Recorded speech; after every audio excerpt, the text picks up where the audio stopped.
Hi everyone, and thank you for joining my presentation. So this is my topic, gender bias in AI-driven cardiovascular disease diagnostics. So this is the research aim to investigate and mitigate bias in AI. So here are key research questions. So research questions like, does an imbalanced data affect model performance and fairness? Does balancing the data help mitigate this bias?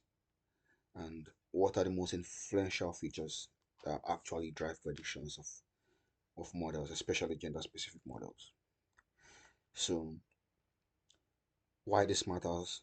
So there's been an ongoing issue regarding gender bias in AI. So this is an an issue which is currently ongoing. So this is an important topic. So gender bias in AI can further exacerbate these issues, and unequal, as you can see here, unequal model performance can lead to misdiagnosis, which can hinder early treatment. So this is my dataset overview. I used the CardioTrain dataset, which had about 70,000 records. I used the CRISP-DM approach. I did consider other approaches like Agile and KDD, but ultimately CRISP-DM is better suited for my work, and it's a common approach in a data science project. I used the Google Colab as my IDE. I use a project management tool to track my project and make sure I do not miss key milestones. I carried out different experiments at different conditions to measure bias at different contexts, with balanced data, without balanced data, with best features, without best features. So the initial data, exploratory data analysis showed we have an overrepresentation of female patients in the data. And I used a technique called Pearson's correlation to measure the most important features to the target variable. And from here, you can see blood pressure, age, and cholesterol tend to be the most influential features using Pearson's correlation. I trained the model, like I said, at different contexts. I have balanced data without the features, selections, that's the complete data. Then I also balanced the data with a technique called undersampling. This is like reducing the samples of the female data down to measure to be at the same level with the male data, which is the underrepresented data in this data set. So I could have used other techniques like smooth, for example, but I consider them on the sampling as it's best suited for my work and also for my tool, because smooth kind of takes a lot of processing power. So I use them fairness metric. I use them false negative rate. False negative rate is kind of models misclassifying positive outcomes. A patient with the disease and it says it doesn't have the disease. So that's a key, one of my key metrics to measure the model's performance. So balancing the data using the best features kind of is a mitigation technique because models perform better, especially XGBoost. So the impact of balancing and feature selection, like I said, XGBoost performed the best in accuracy and fairness. We had the smallest FNR gap, and bias was partially mitigated. I trained models just on single gender specific models like on male data using again FNR as a metric. I also trained models just female data. Then I had pooled data of both female and male data. And again, we'll see that um, the output shows that having a model trained on both male and female data perform better than gender specific models. And is in line with past researches which has highlighted the same thing that a gender specific model hinders models' ability to generalize. So I use explainable AI to uncover how the models are making these predictions, which features are they using the most. So I trained the model. I use explainable AI to understand how a male trained models are making the predictions, and it's also most of the top 5 features are in line with what I found out when I did Pearson's correlation feature ranking. So again, API, age, and BMI come out on top, and cholesterol. But what's interesting is when I trained on the female trained models, you see that here on this slide, you see cholesterol had more impact than BMI. BMI had more impact on the male trained models as well as, but the female trained models cholesterol was more impactful.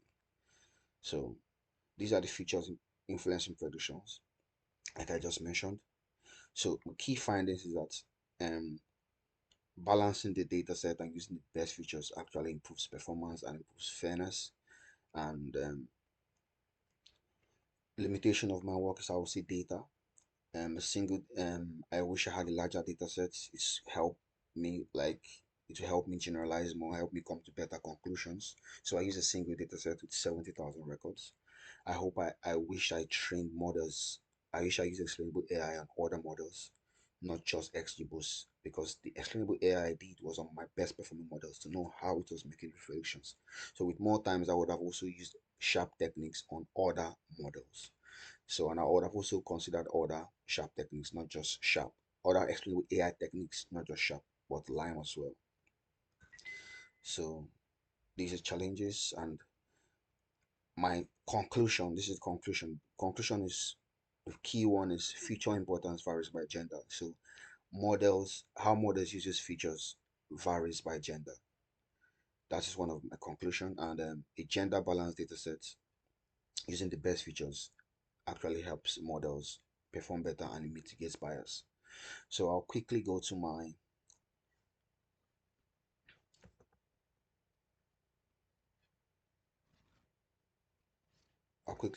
IDE.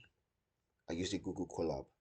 So I carried out multiple of experiment like I did mention. So this is descriptive statistics, trying to understand the data distribution of the distribution of the data. So this is numeric features. We have age, height, and weight. They are mostly normal distribution as can be seen from the charts.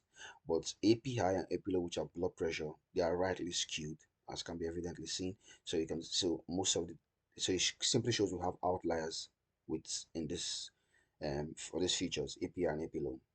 So I also it led to further data processing. So as you can see, I use a box plot to try and identify outliers. Here, box plot, AP and below, you can clearly see the outliers. So I had to remove the outliers when I did my data preprocessing.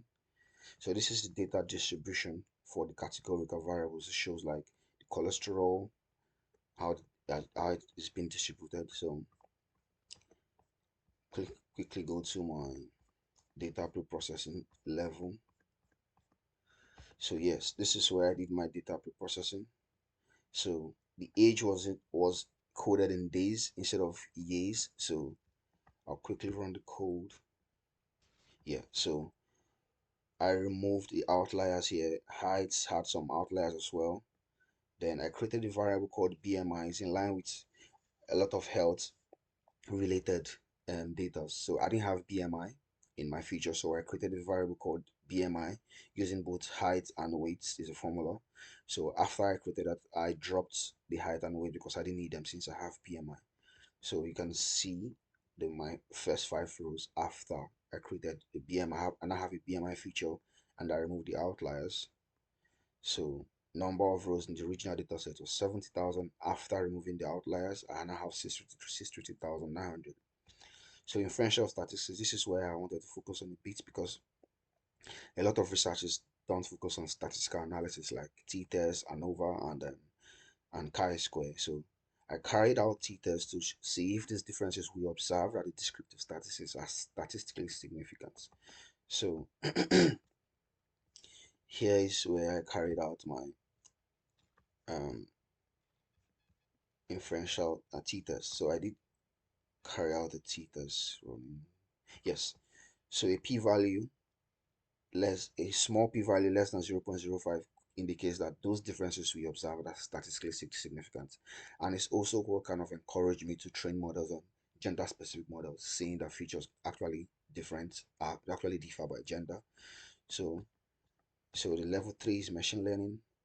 Like I said, I carried out experiments in different levels using the balanced and imbalanced data sets and the balanced data sets. Then mitigation process is that using the best features using RFE. RFE is a commonly used techniques to identify your best features. It's actually a technique where it systematically removes the less important variables, less important features to the models and highlights the most important features. So that's a technique I used for. I could have used an on tree technique. It's also a technique, but it's kind of hard again for my process for my system. It takes a lot of processing power. Or I could have used mutual information or the Pearson correlation ranking. But for a more robust approach, I used RFE. So then explainable AI, which is my level 4 in my experiments, like I did it revealed, shows how the best performing model, which is XGBoost, used API, age, cholesterol to make predictions. So I know this is I kind of rushed through this area of my presentation, but I wait for the Q&A section, so waiting for your questions. And I hope I was a bit clear enough on what I was trying to achieve in my projects and my presentations. Thank you and see you soon.